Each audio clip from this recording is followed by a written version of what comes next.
आज की क्लास बहुत महत्वपूर्ण होने वाली है। सबसे पहली बात तो बेटा कॉन्सेप्चुअल बेस्ड आएगा। आज की जो क्लास में कोई न्यूमेरिकल, कोई रिएक्शन नहीं। आज एक छोटा सा टॉपिक पढ़ना है, छोटा पर बहुत खोटा, इंपॉर्टेंट। यही टॉपिक आपका 11th क्लास में बहुत भयंकर टॉपिक हो जाने वाला है और वो टॉपिक है पीएच। हेडिंग डालना पीएच स्केल। पीएच सबसे पहले लिखने का तरीका देखो। पीएच ऐसे नहीं लिखना। कैसे लिखना है पीएच? पीएच ऐसे लिखना है, पी छोटा एच बड़ा, या पी की पावर एच ऐसे।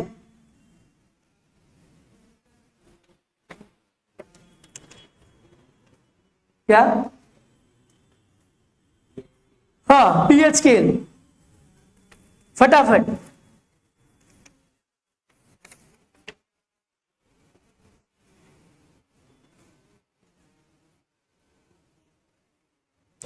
देखो, मैंने तुम्हें यह बता दिया। सबसे पहले मैंने तुम्हें बताया इंडिकेटर्स। क्या होते हैं इंडिकेटर्स? जो इंडिकेट करते हैं, डिस्टिंग्विश करते हैं बिटवीन एसिड और अ बेस। उसमें हमने नेचुरल इंडिकेटर्स पढ़े, उसमें हमने सिंथेटिक इंडिकेटर्स पढ़े, जैसे मिथाइल, ऑरेंज, फिनोफ्थलीन, ये सब हमने इंडिकेटर्स पढ़े। पर अगर मुझे ये बताना है इंडिकेटर्स का काम क्या है, to only distinguish between an acid और अ बेस। सिर्फ डिस्टिंग्विश कर देना एक एसिड और एक बेस में। पर अगर मुझे ये पता लगाना है कि ये एसिड स्ट्रॉन्ग एसिड है या वीक एसिड, तुम्हें पता है ना एक ऐसा एसिड भी होता है जो हम खा भी सकते हैं। एसिडिक एसिड नींबू में होता है, सिट्रिक एसिड सब, ये मतलब टोमेटो में होता है, ऑक्सैलिक एसिड, ये सब माइल्ड एसिड है, वीक एसिड जो ज्यादा नुकसान नहीं पहुंचाते। पर बहुत स्ट्रॉन्ग एसिड भी होते हैं, जैसे सल्फ्यूरिक एसिड। इसको आप चख नहीं सकते, इसको आप अपने हाथ पे ऐसे टच नहीं कर सकते, मतलब ये स्ट्रॉन्ग एसिड है। अब कैसे पता चले भाई ये एसिड स्ट्रॉन्ग है या वीक है? हम हर बार अपना हाथ चलाकर देखेंगे कि भाई हाथ चल रहा है तो स्ट्रॉन्ग है, हाथ नहीं चल रहा तो वीक है? ऐसा तो ये तो बेवकूफी है। उसके लिए क्या उपाय है? कौन बताएगा कि एसिड स्ट्रॉन्ग है या वीक है, बेस स्ट्रॉन्ग है या वीक है? जिस प्रकार एक स्ट्रॉन्ग एसिड हमें नुकसान पहुंचाता है ना, उसी प्रकार एक स्ट्रॉन्ग बेस भी हमें नुकसान पहुंचा सकता है। जैसे sodium hydroxide one of the strong base है, स्ट्रॉन्गेस्ट बेस में आता है सोडियम हाइड्रोक्साइड। तुम उसको अपने हाथ पे रखोगे तो वो भी हाथों में जलन करेगा, हल्का हल्का जलाने लग जाता है, उसकी पैलेट्स आती हैं, इरिटेशन होने लग जाती है हाथ पर जब तुम उसको हाथ पर रखते हो। स्ट्रॉन्ग बेस है इसीलिए। तो कौन बताएगा? इंडिकेटर तो ये बता सकता है बस ये एसिड है या बेस है, पर स्ट्रॉन्ग एसिड और स्ट्रॉन्ग बेस बताने के लिए हमें एक स्केल का सहारा लेना पड़ेगा, एक स्केल का सहारा लेना पड़ेगा जिसका नाम है पीएच स्केल। पी मतलब पोटेंस। पोटेंस एक ग्रीक वर्ड है जिसको बोलते हैं पोटेंशियल। पोटेंशियल मतलब पावर। ये क्या नापता है? ये एक ऐसा स्केल है जो एसिड को नाप रहा है, पर एसिड की पावर भी नाप रहा है कि एसिड कितना पावरफुल है, या आसान भाषा में कहूं कि एसिड कितना स्ट्रॉन्ग है। नाम से ही P stand for potence. Potence मतलब ग्रीक वर्ड पोटेंशियल, पोटेंशियल या फिर पावर। आई बात समझ में? लिखना pH scale is a scale from, ये स्केल है कहां से कहां तक लाई करता है? PH scale is a scale from 0 to 14, from 0 to 14, from 0 to 14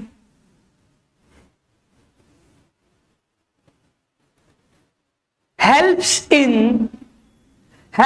in determining, helps in determining how strong are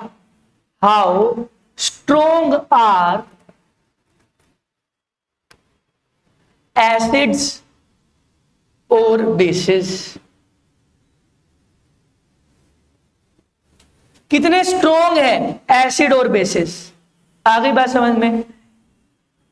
in pH scale, लेकिन आखिरी लाइन से, in pH scale, next line से, in pH scale P stands for potens,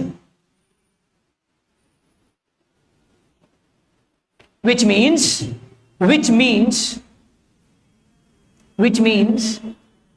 potential or power। It is a scale which helps in determining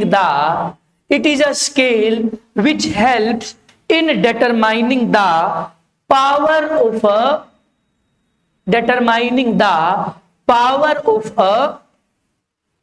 acid or a base। Power of a acid or a base।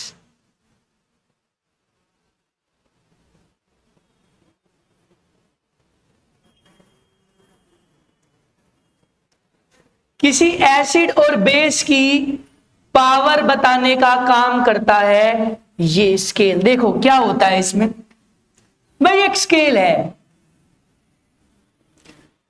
Scale मतलब ऐसा नहीं, फुटा नहीं बोल रहा मैं।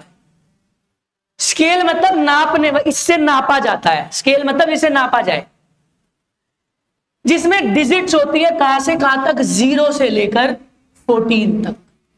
और बीच में क्या लाई करता है, ठीक बीचों बीच क्या लाई करता है, 7। यहां पर क्या आएगा, 1 2 3 4 5 और 6, 8 9 10 11 12 और 0 से लेकर 14 तक इसमें अंक होते हैं। बीच में क्या होता है, 7। आई बात समझ में। अब ध्यान से समझना, जो ये वाला एरिया है ना, 0 से लेकर 6.9 तक, वो कोर्स किस नेचर का है, एसिडिक। अगर किसी सॉल्यूशन या किसी भी केमिकल का पीएच 0 से 6.9 तक आ रहा है, तो मैं उसको किस रेंज में बोलूंगा, भाई ये एक एसिड है। पर ये कैसे बताऊं कि कौन सा स्ट्रॉन्ग एसिड और कौन सा वीक एसिड है, उसको बताने के लिए मुझे एक रिलेशनशिप पढ़ना पड़ेगा, जो क्या है कि pH is inversely proportional to acidic strength. pH acidic strength के इनवर्सली प्रोपोर्शनल है। इनवर्सली मतलब अगर मैं pH को बढ़ाऊंगा तो एसिडिक स्ट्रेंथ घटेगी। अगर मैं यहां से यहां जा रहा हूं, कहां से कहां, 7 से 0 की तरफ बढ़ रहा हूं, इधर बढ़ रहा हूं इधर, तो तुम बताओ एसिडिक स्ट्रेंथ बढ़ेगी या घटेगी, बोलो। बढ़ेगी। क्यों? क्योंकि यहां से यहां जाते वक्त पीएच क्या हो रहा है, कम। और अगर पीएच कम होगा तो एसिडिक स्ट्रेंथ क्या होगी, बढ़ेगी। तो यहां से यहां जाते वक्त acidic strength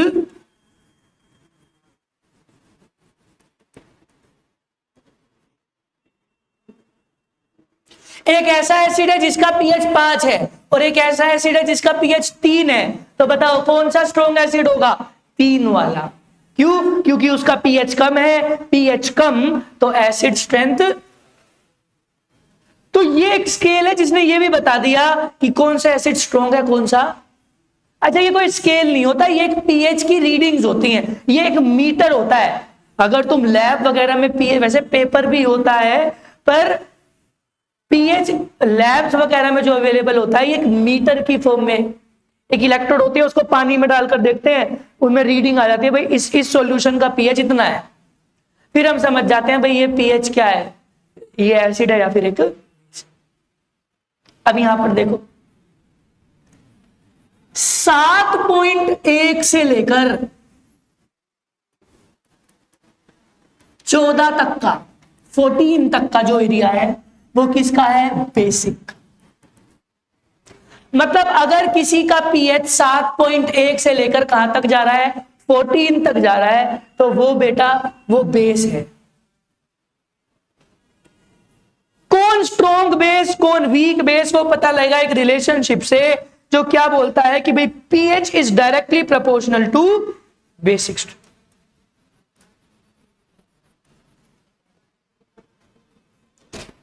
pH basic strength के डायरेक्टली प्रोपोर्शनल है। डायरेक्टली प्रोपोर्शनल मतलब अगर मैं पीएच बढ़ाऊंगा तो बेसिक स्ट्रेंथ बढ़ेगी। जैसे अब मैं तुमसे पूछूं भाई मैं इधर से इधर जा रहा हूं, 7 से 14 की तरफ जा रहा हूं, तो बताओ बेसिक स्ट्रेंथ बढ़ेगी या घटेगी? बढ़ेगी। क्यों? क्योंकि इधर से इधर पीएच बढ़ रहा है, तो बेसिक स्ट्रेंथ क्या होगी? बढ़ेगी। तो इसका मतलब क्या हुआ कि अगर मैं यहां से यहां जाऊं, यहां से यहां, इधर से इधर, तो क्या होगा? Basic strength increases. रही बात 7 की, क्योंकि ये 6.9 है, ये 7.1 से चालू होता है। 7 क्या है भाई? बिल्कुल न्यूट्रल, ना वो क्या है एसिड, ना वो क्या है। आ गई बात समझ में? मुझे ये तो पता लग गया ये एसिड है, पर स्ट्रॉन्ग एसिड है कि वीक एसिड वो बताएगा पीएच। अगर उसका पीएच 2 है तो वो स्ट्रॉन्ग एसिड की श्रेणी में आएगा, अगर पीएच 5 है तो एक वीक एसिड की श्रेणी में है। न्यूट्रल, हाँ, अगर तुम डिस्टिल्ड वाटर की बात करो तो डिस्टिल्ड वाटर का पीएच 7 होगा, उसका थोड़ा एसिडिक होता है। टैप वाटर का थोड़ा एसिडिक, मतलब 7 से थोड़ा सा कम होगा। आ गई बात समझ में? तो ये है, आ गई बात समझ में? उतारो इसको, फटाफट उतारो भाई।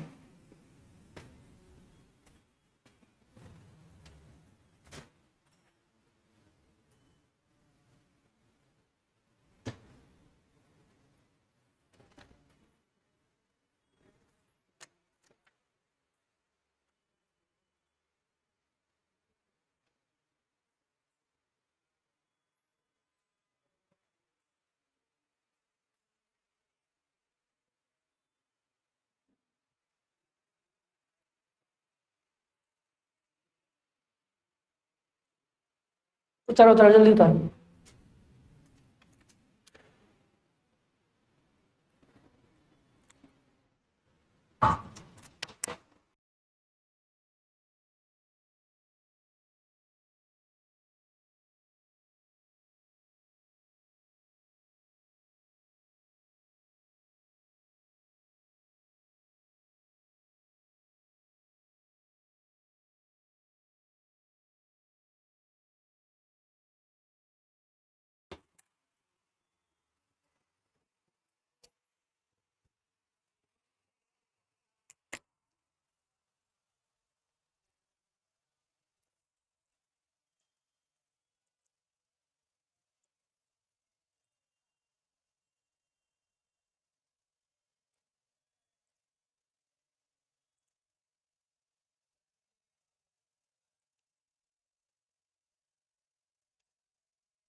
जल्दी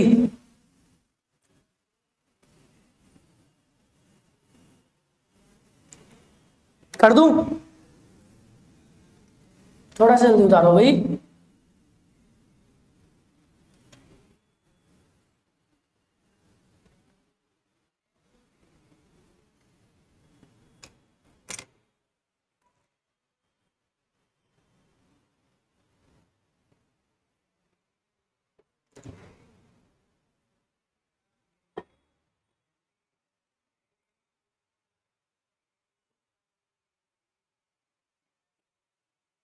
चलो नेक्स्ट।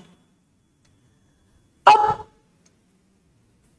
कैसे बोलूंगा क्यों बोल रहा हूं कि एक एसिड स्ट्रोंग हो सकता है और एक एसिड वीक हो सकता है?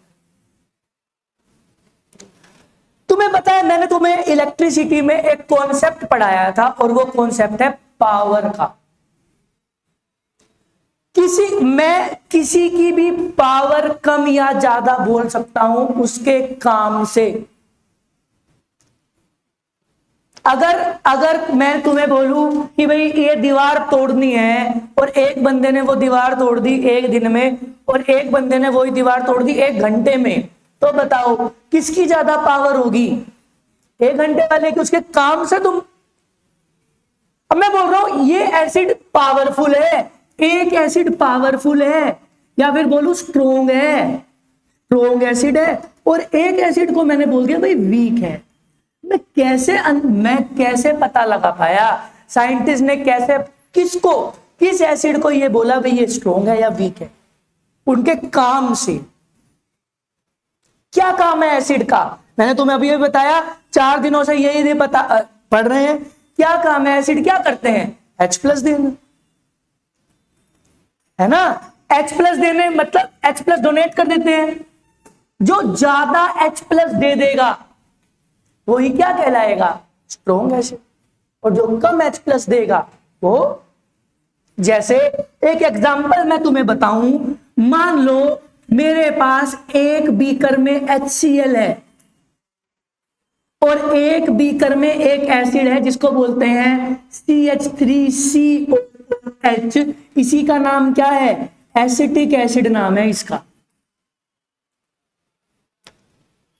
इसको मैंने बोला भाई ये स्ट्रॉन्ग एसिड है और ये क्या है? वीक। ये तो एसिटिक एसिड है, विनेगर खाते भी हम इसको। क्यों है ये स्ट्रॉन्ग? भले ही इन दोनों की कंसंट्रेशन बराबर हो, पर बेटा ये जो HCl है ना, ये HCl ज्यादा H+ देगा। मतलब इसमें इस वाले बीकर में H+ ज्यादा होगी। क्यों? क्योंकि HCl ने ज्यादा H+ दे दी। HCl एक स्ट्रॉन्ग एसिड है। HCl एक स्ट्रॉन्ग एसिड है जो अपने आप को पूरा तोड़ देता है H+ और मान लो मेरे पास 20 मॉलिक्यूल्स हैं। ध्यान से समझो, मैं तुम्हें क्या समझाने की कोशिश कर रहा हूं। मान लो मेरे पास 20 मॉलिक्यूल है HCl के ऐसे, तो क्योंकि ये एक स्ट्रॉन्ग एसिड है तो सारे मॉलिक्यूल टूट जाएंगे H+Cl H+Cl। पर बेटा ये एक वीक एसिड है CH3COH। मान लो मैंने 20 मॉलिक्यूल ले लिए एसिटिक एसिड के, 20, तो 20 के 20 नहीं टूट पाएंगे, कुछ ऐसे के ऐसे रह जाएंगे। मतलब ये कंप्लीटली डिसोसिएट नहीं हो पाएंगे। अरे परसों भी यही बात हुई थी। एसिड कब है? जब वो H+ डोनेट कर पाए। इस सॉल्यूशन में CH3COH के बहुत सारे मॉलिक्यूल्स होंगे, बहुत सारे, एक मॉलिक्यूल जोड़े ना होगा, बहुत सारे मॉलिक्यूल होंगे।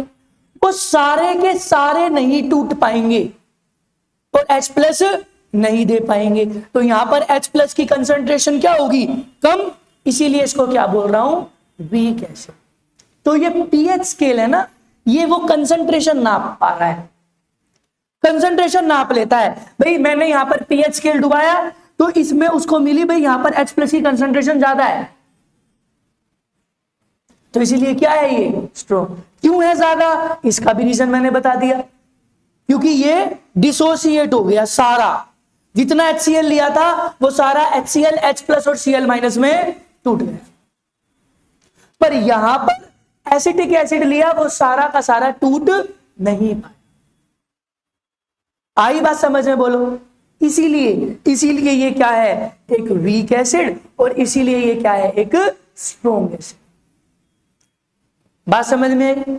तो जो ऐसे ही ये बेस में करता है, मान लो मैंने एक स्ट्रॉन्ग बेस लिया, ये स्ट्रॉन्ग बेस है, ध्यान रखना इसको। स्ट्रॉन्ग क्या? स्ट्रॉन्गेस्ट। इससे स्ट्रॉन्ग नहीं होता सोडियम हाइड्रोक्साइड। हाँ, मैंने एक सॉल्यूशन लिया NaOH का, तो NaOH क्या होगा, ये पूरा पूरा किस में टूट जाएगा, Na+ और OH,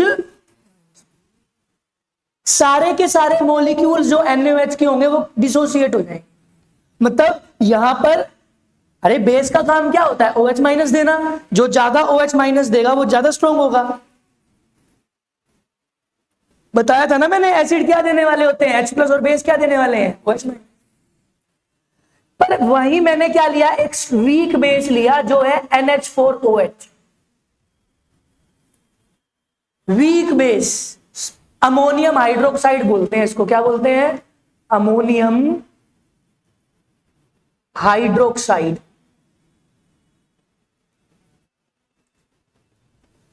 ये अमोनियम हाइड्रोक्साइड एक वीक बेस है जो पूरा पूरा नहीं टूटता, मतलब कुछ मॉलिक्यूल्स OH- नहीं दे पाएंगे, तो मतलब यहां पर क्या होगा, OH- की कंसेंट्रेशन कम होगी।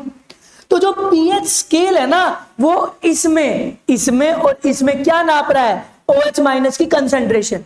भाई इसमें कितनी OH- है और इसमें कितनी OH-, उस हिसाब से बता देता है भाई कौन स्ट्रॉन्ग बेस है और कौन वीक बेस। बताओ बात समझ में आई कि नहीं आई। तो यही है हमारा, ऐसे नापता है pH scale.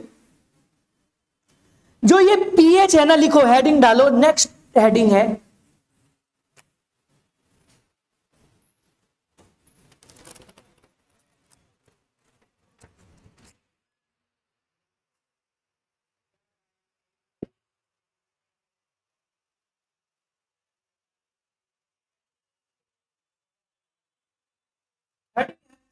Importance of pH। Importance of pH heading है भैया, importance of pH in everyday life.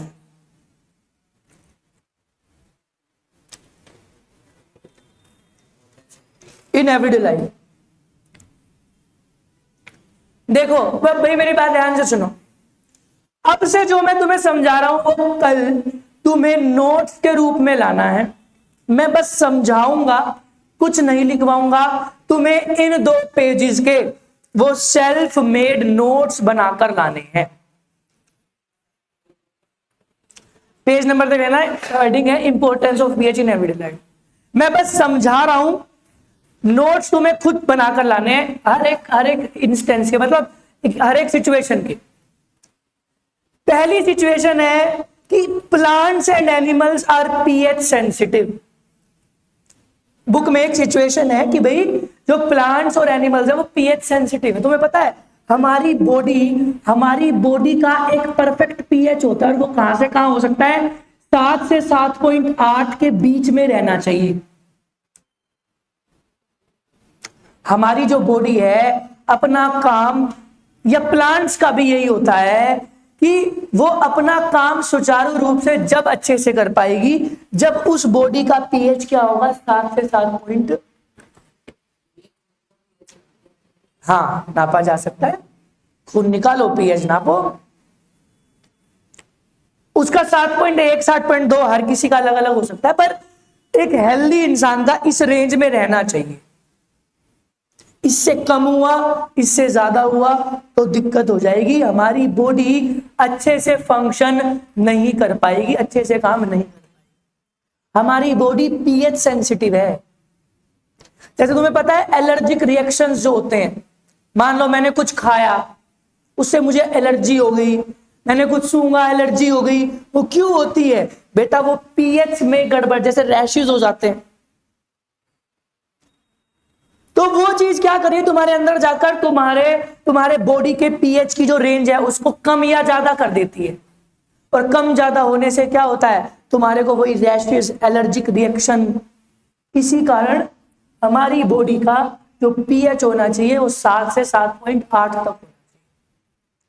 मतलब बताओ स्लाइटली बेसिक है या एसिडिक है, न्यूट्रल से लेकर थोड़ा बहुत बेसिक होना चाहिए। 7.8 एक वीक बेस में आता है ना, अभी बताया ना बेस ऐसे बढ़ते हैं। ठीक है आगे बात समझ में। दूसरा, what is the pH of soil in your backyards. जो प्लांट्स है ना बेटा, वो भी पीएच सेंसिटिव होते हैं, और वो भी इसी रेंज पर ही काम करते हैं। वो भी 7, उनका थोड़ा कम होगा भाई, 7 से 7.2, 7.3 ऐसे। तुम्हें पता है कि तुम्हें अगर किसानों का पता हो, अगर वो कोई फसल उगाना चाह रहे हैं तो फसल उगाने से पहले वो अपनी मिट्टी की जांच करवाते हैं। बस वो जांच क्या करवाने, भाई मिट्टी में कितने मिनरल्स है वो करवाते हैं, और ये भी जांच करवाते हैं कि भाई मिट्टी का पीएच क्या है। मान लो मेरी एक फसल है, वो इस पीएच पर उगेगी, पर एसिड रेन हुई। पता है ना तुम्हें एसिड रेन क्या होता है? एसिड रेन होने से मिट्टी का पीएच क्या हो गया, कम। अगर मिट्टी का पीएच कम है तो उस मिट्टी में वो फसल अच्छे से नहीं उग पाए। जैसे एक क्वेश्चन भी आया हुआ है, मान लो एक किसान है, किसान ने अपनी मिट्टी की जांच कराई, ध्यान से समझो और सब हैंड रेस करना, जिसको इसका उत्तर सबसे पहले आएगा उसके लिए ताली बजेगी।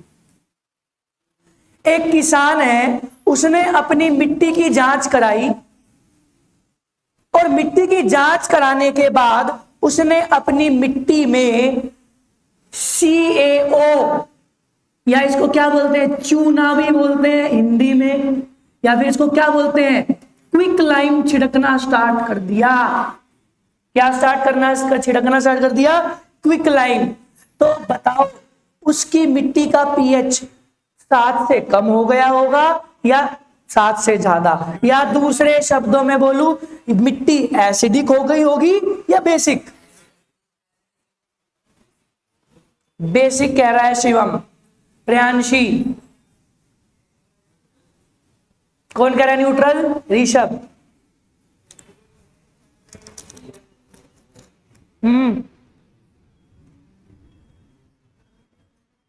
एसिडिक, मुझे नील कह रहा है एसिडिक है ना।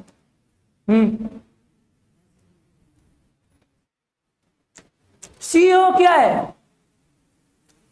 इतनी बार बता दिया मैंने तुम्हें। Ca क्या है? Ca मेटल है, मेटल की ऑक्साइड। क्या है ये? अरे मेटल ऑक्साइड है ना। Ca मेटल है, क्यों? Ca की वैलेंसी +2 है, ऑक्सीजन की वैलेंसी क्या है? और अभी अभी बताया ना, पिछली क्लास में बताया कि मेटल ऑक्साइड किस नेचर की होती है? बेसिक।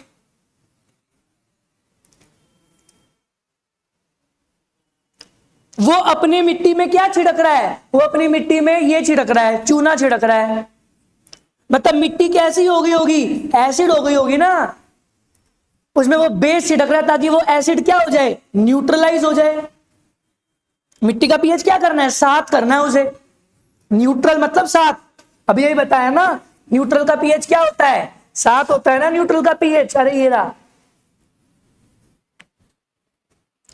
Quick lime. यही तुम्हें पता नहीं लगा ना कि क्विक लाइम क्या है, CaO क्या है? एक मेटल ऑक्साइड है। मेटल ऑक्साइड का नेचर क्या होता है? बेसिक। पिछले रिएक्शन में जब न्यूट्रलाइजेशन रिएक्शन पढ़ाया था तो ये पढ़ाया है ना, पहला पढ़ाया एसिड विद बेस, फिर एसिड विद मेटल ऑक्साइड भी सोल्ट और वाटर बना रहे थे, तो वहां से बता दिया था भाई मेटल ऑक्साइड का भी नेचर क्या होता है? बेसिक। आ गई बात समझ में? तो ये है, मतलब हमारी मिट्टी का जो पीएच है वो अप्रोक्सीमेटली न्यूट्रल ही रहना चाहिए। आ गई बात समझ में? ये लिख के लाओगे तुम। नेक्स्ट, पीएच इन अवर डाइजेस्टिव सिस्टम।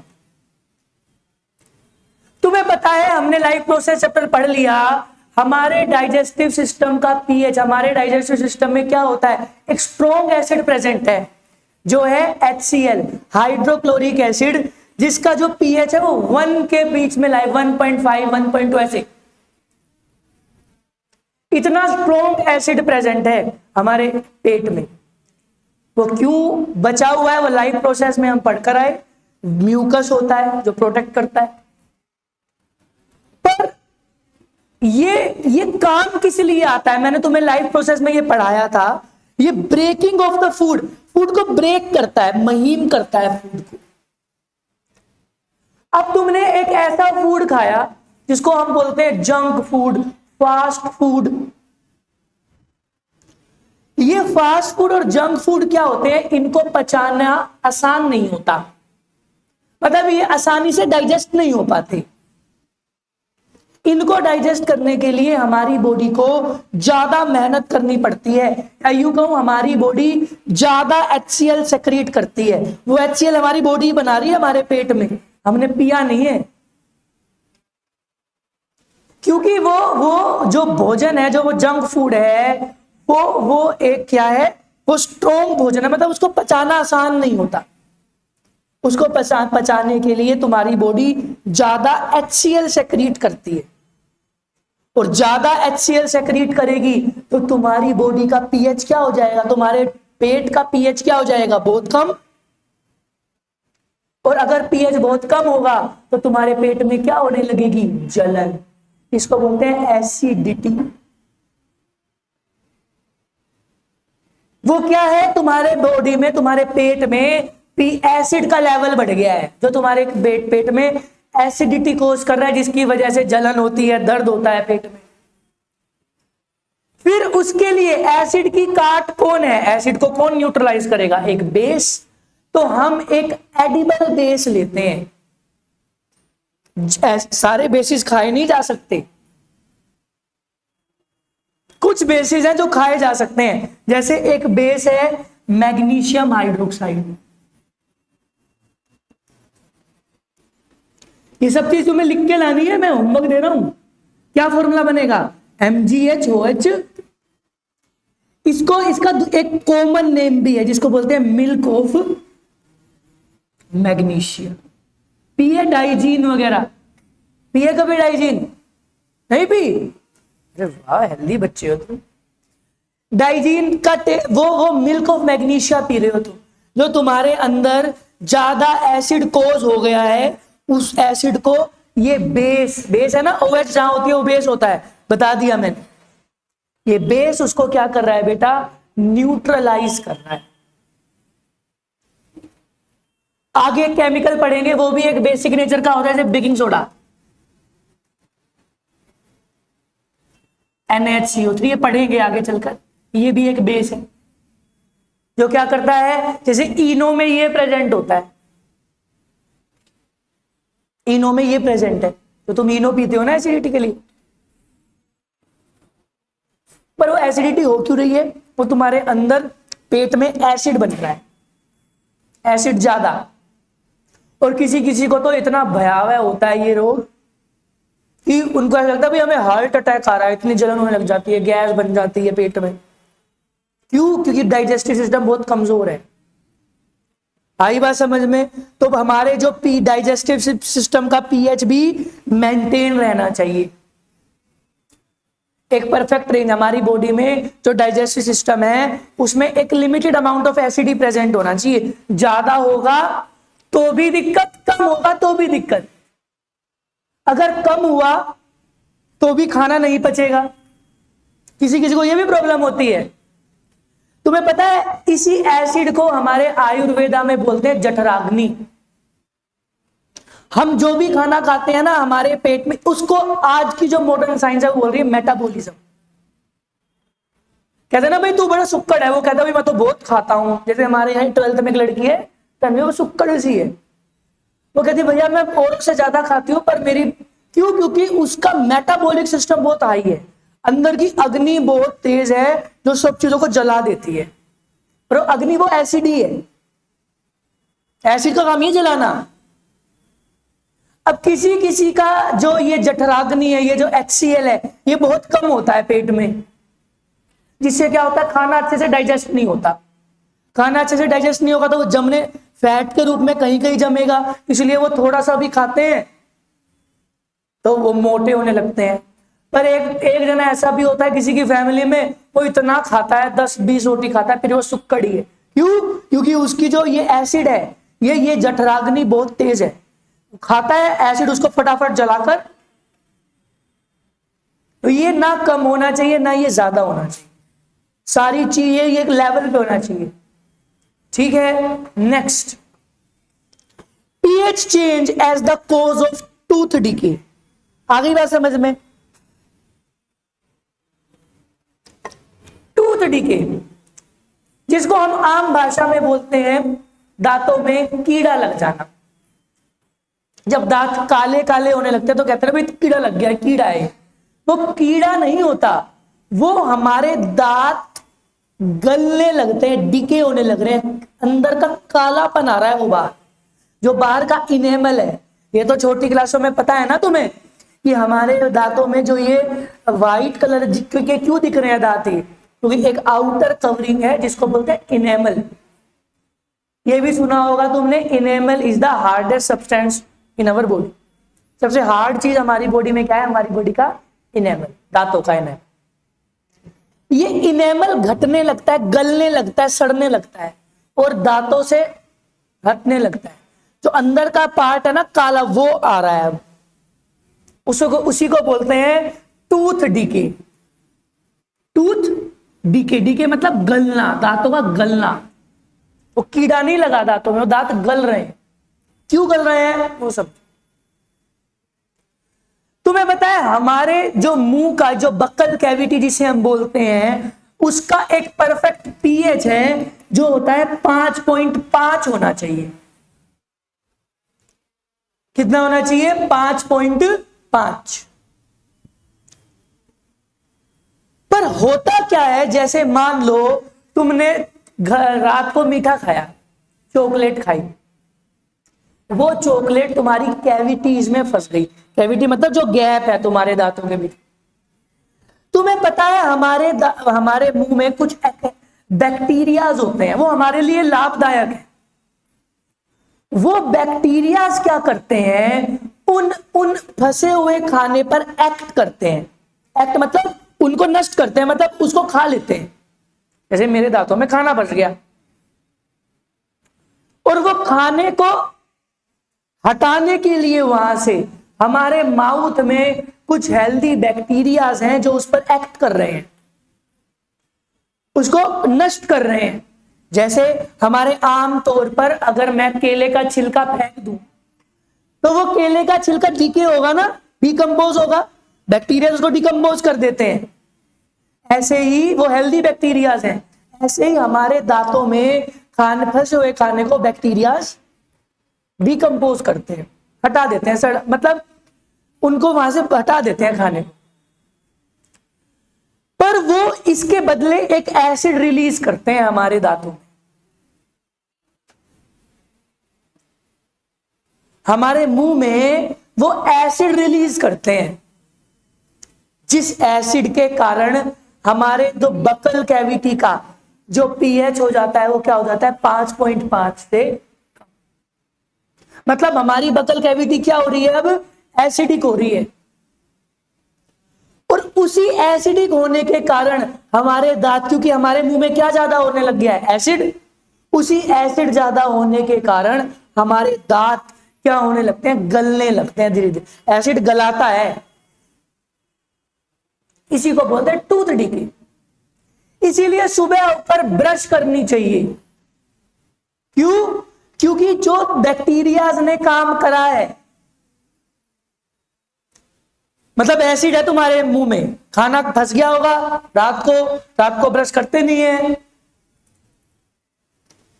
फिर वो फंसे हुए खाने को बैक्टीरियाज ने नष्ट करा होगा। बैक्टीरिया ने नष्ट करा होगा तो उसमें क्या होगा? एसिड सेक्रीट करा होगा। उस एसिड से तुम्हारे माउथ का पीएच क्या हो गया होगा? कम। इसीलिए हम टूथब्रश करते हैं, टूथब्रश। पेस्ट, पेस्ट क्या है? एक एसिड है। टूथपेस्ट जो है ना, वो एक एसिड है, एसिड,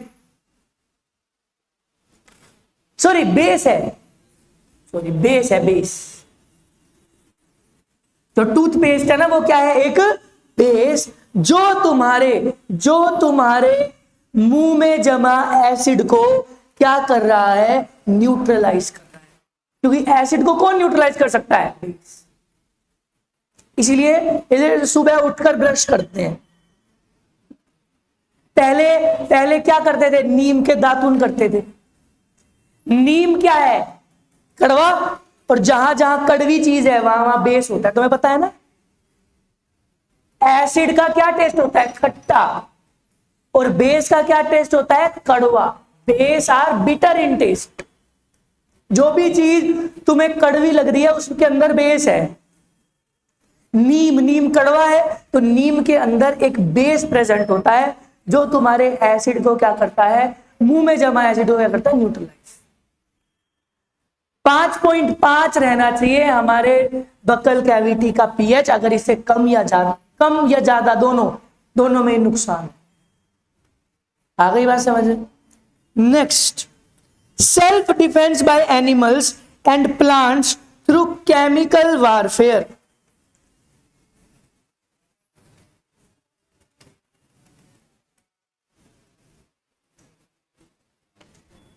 ध्यान से समझो। भेड़ काटी है, भेड़ लड़ी है कभी? फिर गाना गाया होगा भेड़ लड़ गई। वो क्या कर रही है? मधुमक्खी, भेड़, बीटल्स या कुछ आंट्स, चींटी भी काट जाती है, एक दफ्फड़ सा हो जाता है, लाल रंग का कुछ उसमें स्वेलिंग हो जाती है। जैसे अभी किसी को लड़ी थी ना भेड़ हमारी क्लास में, इसे सूज जाता है जहां पर भेड़ लड़ती। तुम्हें पता है वो तुम्हें क्यों लड़ी? क्योंकि उसको लगा होगा कि ये बंदा मुझे मार रहा है, इसका तो लगा ही होगा, इधर शगल लेके के हुई तो मुझे खा जाएगा राक्षस। वो अपनी रक्षा कर रहा है। जो जैसे भेड़ ने तुम्हें काटा, उसने अपनी रक्षा करी तुमसे, उसको लगा भाई मुझे मारेगा। वो क्या करता है? वो तुम्हें डसता है और अपना डंक मतलब स्टिंग के जरिए तुम्हारे स्किन के अंदर एक एसिड रिलीज कर देता है। एसिड जैसे ज्यादातर वो क्या होता है, फॉर्मिक एसिड। वो जो डंक है ना, उस डंक के अंदर उस भेड़ के डंक के अंदर एक एसिड प्रेजेंट है जिसको बोलते हैं फॉर्मिक एसिड। हाँ, या मिथेनोइक एसिड। क्या डंक नहीं पता? जैसे तुमने कॉकरोच की बॉडी में, कॉकरोच है, उसके ऊपर ऐसे नहीं होते? ऐसी एक भीड़ होती है, भीड़ के ऐसे यहां पर मुंह पे ऐसे डंक होता है। इसको ये एड्स वगैरह में, मच्छरों में भी दिखाते हैं।